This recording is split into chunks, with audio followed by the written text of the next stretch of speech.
Depuis un certain temps, on a senti quand même qu'il y a beaucoup d'irrégularités de la part des acteurs judiciaires, dans la mesure où on voit quand même qu'il n'y a pas une entente et qu'ils sont en tout temps en train de faire des revendications, soit de manière d'ordre représentative ou bien même d'ordre générationnel.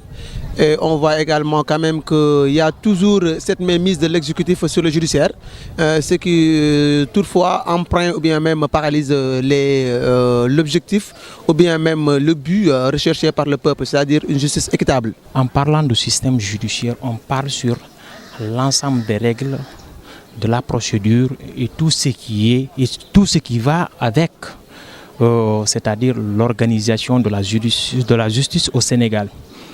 Moi, je dirais que le système judiciaire sénégalais est un système qui n'est pas totalement indépendant. Pourquoi je le dis? Parce que, vu la constitution du parquet, on nous dit qu'au Sénégal, le président de la République est le président du pouvoir exécutif. Donc, et le ministre de la Justice est le chef du parquet.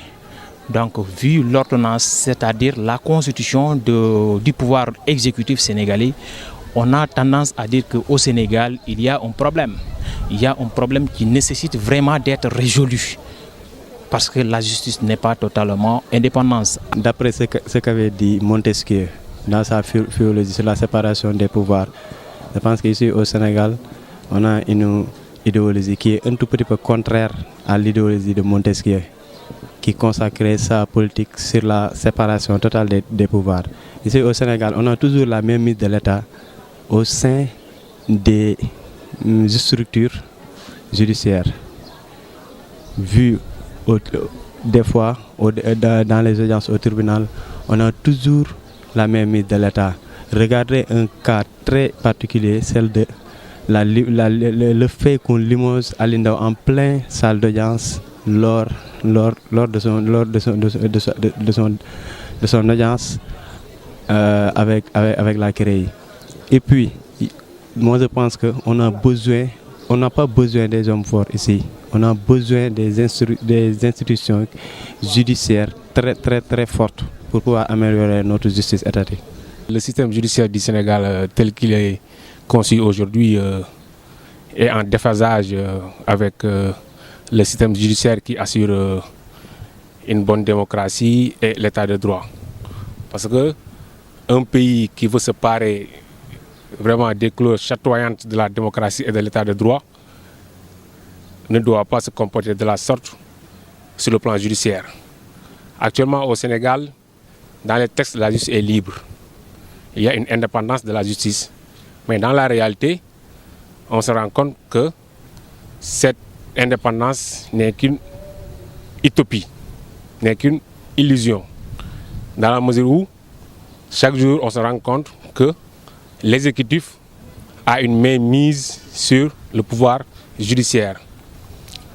L'exemple patent, c'est l'affaire de Bamba Fall et autres, où vraiment on sent une mainmise de l'État dans cette affaire, parce que Bamba Fall et autres ne sont pas du tout du camp du pouvoir. Parfois, les décisions de la justice sont influencées, c'est-à-dire les magistrats, ils n'ont pas la liberté totale d'exécuter leur travail, dans la mesure où le système, le pouvoir exécutif est organisé. Donc il fallait les laisser faire leur travail parce que c'est des experts, c'est de très éminents magistrats. C'est les magistrats qui connaissent bien le système, ils ont étudié le droit, ils connaissent parfaitement ce qu'il faut à faire. Mais si le gouvernement est derrière, donc si parfois le gouvernement influence, là il y a problème. Et c'est des choses à éviter, c'est des choses qui nécessitent vraiment d'être réaménagées en quelque sorte. Au Sénégal, on ne peut pas dire qu'on a une justice indépendante, vu qu'il y a une séparation des pouvoirs qui existe que par de nom.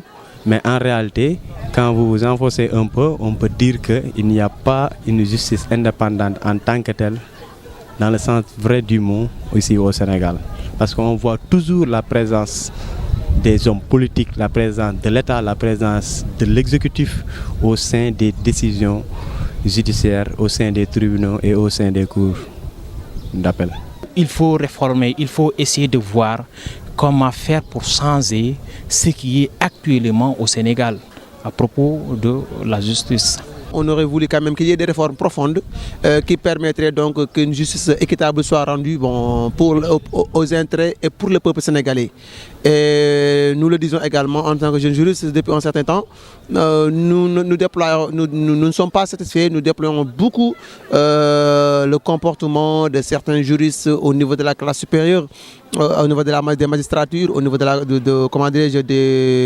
bref, au niveau des autorités supérieures, parce que quand même on aurait aimé ne pas les entendre au niveau des médias, ne pas les entendre étaler au niveau des bancs publics les affaires de la justice, parce que quand même nous savons toujours que par exemple la justice a comme spécificité une chose relative à sa confidentialité, et que maintenant cette confidentialité, ces droits de réserve, nous voyons qu'elles sont bafouées, elles ne sont plus respectées depuis un certain temps, ce qui fait que vraiment ça n'honore pas la justice, ça n'honore pas également ce que nous attendons, nous jeunes juristes, de nos aïeux, c'est-à-dire de nos pères.